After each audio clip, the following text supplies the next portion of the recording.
should be turning you on. That is what should be giving you the boner. That is what should be giving you the flipping boner.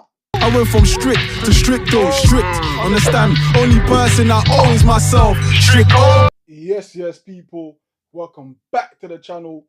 Big Stricto here. Don't forget to like, share, subscribe, whatever it is that these other YouTubers tell you to do. But do it for me. Woo! Premier League's nearly back. We're waiting a Sunday kickoff. United versus Arsenal. We are nearly there, people. Football is nearly back. Ladies, kiss your man goodbye because it is that time. And we have waited and it's finally here. Come on, Arsenal. Yes, people. What am I even trying to say today, man? I've seen the not article, but I've watched videos from two of our club legends. Mr. Arsenal, Tony Adams, captain, one of the most decorated captain in Arsenal's history. Tony Adams had a few words to say about Arsenal's captaincy and who he thinks should be the next Arsenal captain, which I find a bit strange at this time, but I'm going to play it and we can decide, we'll break it down. So you let me know what you guys think about Tony Adams's comments. So yeah, let's have a listen.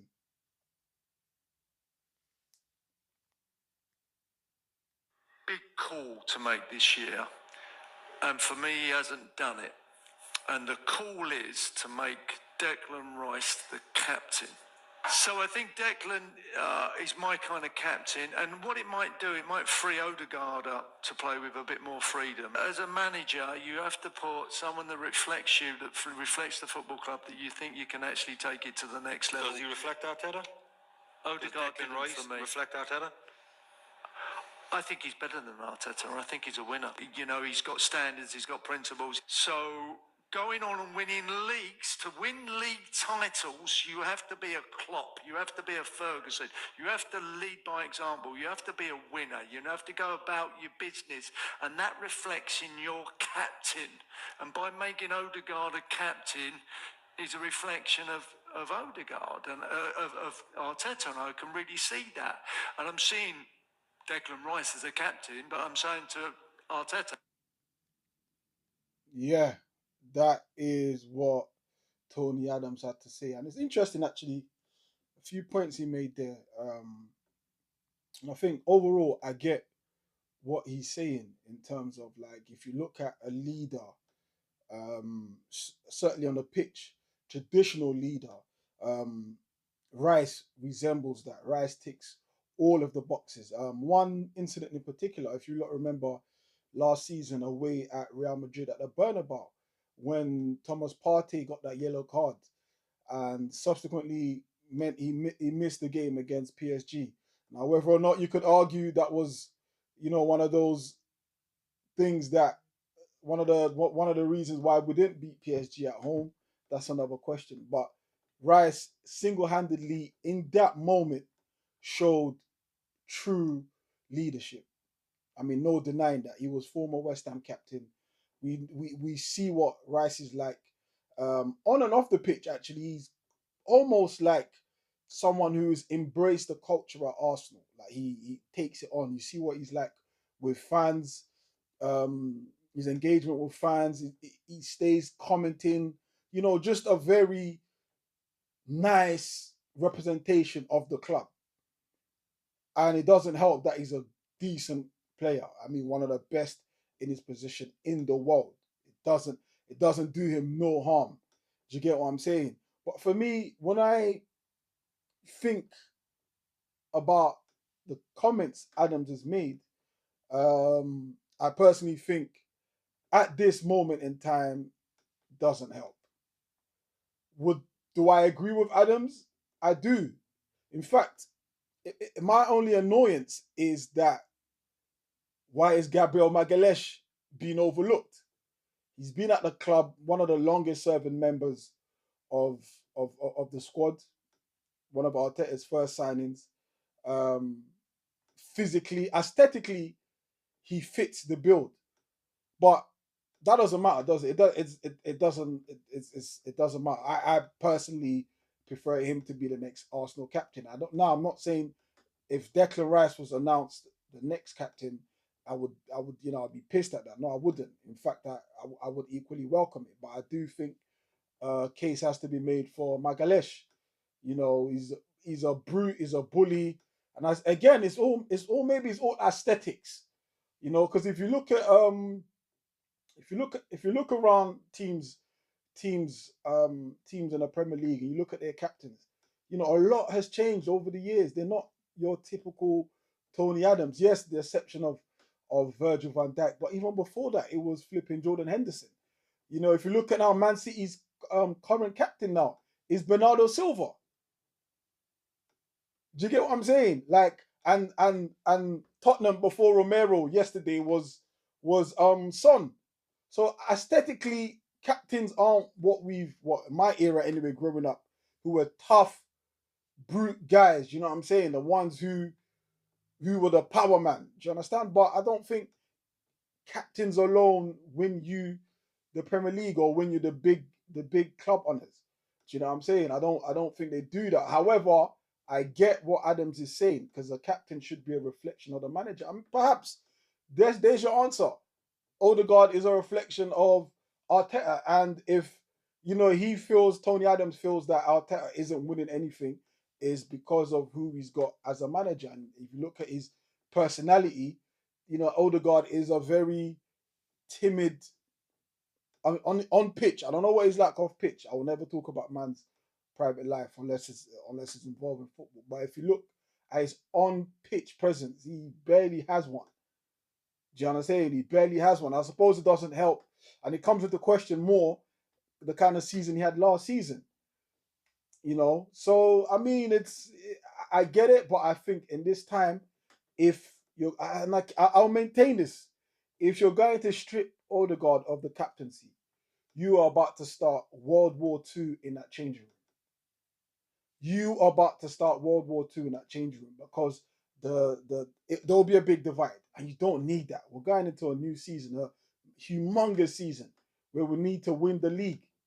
I've called for it. I've said before I don't think Odegaard's captain, but until he's made until Odegaard's made an error where it's a gross misconduct sort of error where you have to strip him of the captaincy, like how we did with Xhaka, how we did with Aubameyang, then it's sort of hard to really take it off of him, because he's done nothing wrong. This is the man who the manager believes should be the captain, and he's made him the captain. But me personally, if you're asking me if I would make anyone in that squad my captain, 100% would be Gabby Magalhaes, without a question, without a shadow of doubt. Do you know what I'm saying? So yeah, that's, you lot. Let me know what you lot think. Let me know who you would choose as a captain, if you could, or if you're happy with Odegaard, or do you think Tony Adams, what Tony Adams says potentially could divide the dressing room. And another one is another legend, Ian Wright, record goal scorer. Before Thierry came, Ian Wright was our record goal scorer. I remember that goal. What team was it against? When he backed off his top to reveal 178, or was it one? I can't even remember. It was years ago. He's our record. He was our record. In fact, he's second highest goal scorer after Thierry Henry. And he went on to say this. I'll play this one for you lot. Let me know what you lot think. I feel that's what it might need to win the league. If I have to put a mark down, it probably have to be on Saka to do that. Okay, Gyokeres, how many goals does he have to score in the Premier League this season to be deemed a success? I think that if he scores 10 to 15 goals, 10? 10 to 15 with the other pitching in, obviously. I thought you were people gonna say say things like, 32. but people say things like, 25. No, I think obviously you've got to be 10's low, isn't it? 10's low, eh? Well, you say 15 to 20, obviously, but you're talking about Premier League goals. Premier League goals, how many does he have to get to be a success? I'd say 15. 15. Yeah. 15? 15 I'd take. I think 15 especially I think 15's good. honestly, James, You'd be happy with 15. Yeah. I would not, but at different times. I think in this time now, our time, He you have to starts 25. every game, 15 But goals. 15 goals. If he gets 15. no, I don't want to put him under pressure and 15's say, a oh, he's lot of got to get goals. 20, 25. Put him under pressure, though. No, Pressure. There you have it. That is Ian Wright, our second top highest goal scorer, saying if Gyokeres gets 10 to 15 goals, it'll be a good season for him in the Prem. I can't lie, Wrighty, I love Wrighty. That's Unks right there. I mean, it's almost hard to disagree with Ian Wright, but respectfully, of course, I have to disagree there. I mean, Wrighty, you yourself would be disappointed if you was the main striker, yeah, the marquee signing to start in every game and score 10 to 15 goals. That to me is crazy. And I know he went on to say, look, he doesn't want to put pressure on Gyokeres. But you heard what Keane said there. Pressure is the name of the game. If you're a top player, that is what you have to strive. That's what should be turning you on. That is what should be giving you the boner. That is what should be giving you the flipping boner. Should get you horny. The pressure. I mean, if we look at last season, for instance, yeah. If we look at last season, yeah, Kai Havertz bagged 9 goals in the Premier League last season. Martinelli bagged 8. And this is a man that we slaughter and we say is not good enough. He bagged 8 goals. Marino, who's not even a striker, bagged 7 goals in the league last season. And then to get a marquee signing, the player we've been waiting for, the missing piece, and to say for him to score 10, 15 goals is acceptable by any standard, is not. It's a diabolical take, Righty. I'm sorry. I love Righty. We all love Righty. But listen, and that's not even acceptable if Saka bags 10 and everyone else is chipping in. That is not acceptable. This is our Haaland. This is our Haaland. Yes, I know. I've said it before. We don't have our Kevin De Bruyne. I get it.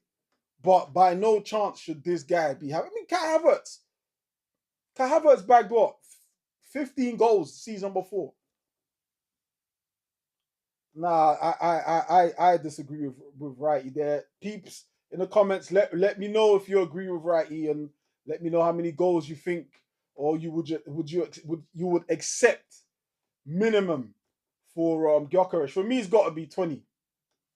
The aim's got to be 20, with everyone else chipping in as well. I think if we are trying to win the league, we have to be exceptional. We have to be doing things we haven't done before, or certainly in a long time.